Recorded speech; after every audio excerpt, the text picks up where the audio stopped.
Section 94 बात करता है ऐसे एक्ट्स की जिसके लिए अक्यूज्ड को कंपेल किया गया थ्रेट्स के द्वारा, उसको धमकियां दी गई। तो अगर अक्यूज्ड इन थ्रेट्स के बाद में कोई काम करता है तो वो भी ऑफेंस नहीं होगा। इसके लिए मेन 4 एसेंशियल्स है कि उसे कंपेल किया गया थ्रेट के द्वारा, ऐसी थ्रेट्स थी जिससे उस आदमी को ये एप्रीहेंशन हो कि अगर वो ये काम ना करे तो उसका कॉन्सिक्वेंस होगा इंस्टेंट डेथ। ये बहुत इंपॉर्टेंट है कि किस तरह की थ्रेट होनी चाहिए। वो थ्रेट ऐसी होनी चाहिए कि अगर वो कंपल्शन में ना आकर उस एक्ट को ना करे तो उसका अल्टीमेट कॉन्सिक्वेंस होगा इंस्टेंट डेथ। इंग्लिश लॉ में इंस्टेंट डेथ के साथ साथ सीरियस बॉडी इंजरी भी है, पर इंडियन लॉ में सिर्फ और सिर्फ इंस्टेंट डेथ है। ये एक ऐसी सिचुएशन में होना चाहिए जहां वो इनवॉलेंटरीली गया है, वो खुद अपनी वजह से ऐसी सिचुएशन में नहीं पड़ा है जिसमें उसको ऐसी थ्रेट्स मिल रही हो।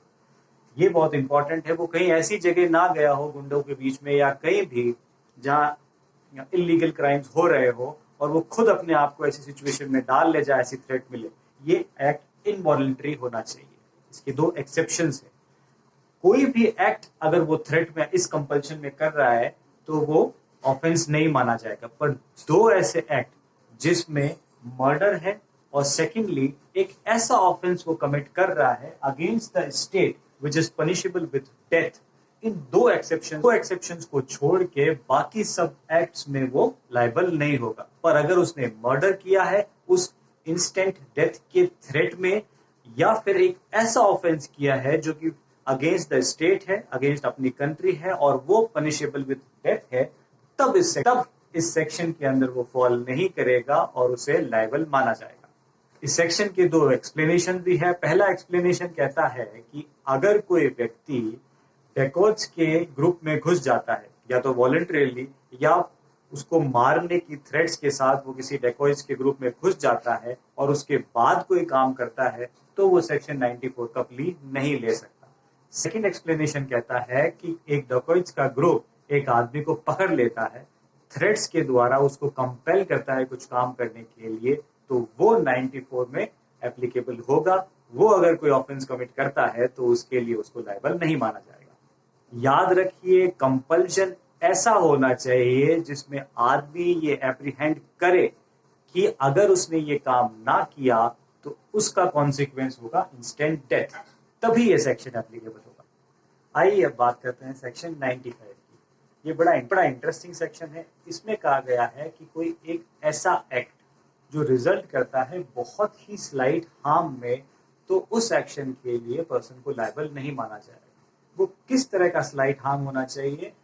वो इतना स्लाइट होना चाहिए कि कोई ऑर्डिनरी पर्सन अपने सेंस एंड टेम्पर में उस एक्ट की कंप्लेन नहीं करेगा। ये एक लैटिन मैक्सिम बी मिनिमस नॉन क्यूरेट लेक्स पे बेस्ड है, जिसका मतलब है the law takes no account of slight harm. अगर ये सेक्शन नहीं होता तो हमारी रोजमर्रा की जिंदगी में इतने सारे ऑफेंसेस होते कि कोर्ट उन केसेस की वजह से भर जाता। नॉर्मल बस में, रेल में जाते समय भीड़ की वजह से धक्का मुक्की होती है तो वो बहुत ही स्लाइट हार्म होती है, उसके लिए कोर्ट केसेस नहीं होते। और साथ ही साथ रोजमर्रा की जिंदगी, जैसे कोई खड्डा आ गया उसकी वजह से डिस्टर्बेंस हो गई, या किसी कुत्ते ने भौंक दिया उस वजह से डिस्टर्बेंस हो गई, तो ये ऐसे स्लाइट हार्म है कि जिसके लिए कोई कंप्लेन नहीं करेगा। अगर ये सेक्शन नहीं होता तो इन सब सिचुएशंस में भी कोर्ट केसेस होते और हमारी कोर्ट्स ओवरलोड हो जाती। हमारे इंडियन पीनल कोड में बहुत सारे ऑफेंसेस डिफाइन हैं, इसमें कई छोटे हैं और कुछ बड़े हैं, लेकिन कुछ ऐसे ऑफेंसेस जो बहुत ही छोटे हैं तो उनको इंडियन पीनल कोड कहता है कि उनको नो ऑफेंस माना जाएगा। अब क्या सिचुएशन होती है जिसमें वो स्लाइट हार्म होगा? ये बड़ा सब्जेक्टिव है। जैसे कि in the case of state of Karnataka versus M Babu, उसमें 2 लोगों के बीच में फाइट होती है। कोर्ट देखता है कि सामने वाले व्यक्ति को सिर्फ नॉर्मल स्क्रैच आए हैं। नॉर्मल स्क्रैच की वजह से कोर्ट कहता है कि बहुत ही स्लाइट हार्म है, उसे सेक्शन 95 का लाभ दिया गया और उसे लायबल नहीं माना गया। एक और केस है Narayanan versus state of Kerala. इस केस पे ये होता है कि एक गांव में लिकर शॉप्स होती है और कुछ लोग ये प्रोटेस्ट कर रहे होते हैं अगेंस्ट द लिकर शॉप्स, और वो उस लिकर शॉप के सामने खड़े होकर प्रोटेस्ट कर रहे होते हैं और लोगों को उन लिकर शॉप्स में नहीं आने देते। रॉन्गफुल रिस्ट्रेन का केस लगाया जाता है उन लोगों के ऊपर, लेकिन कोर्ट कहता है कि वहां नहीं जाने देना एक बहुत ही स्लाइट हार्म था और उस वजह से उनको भी सेक्शन 95 के अंदर लायबल नहीं माना गया।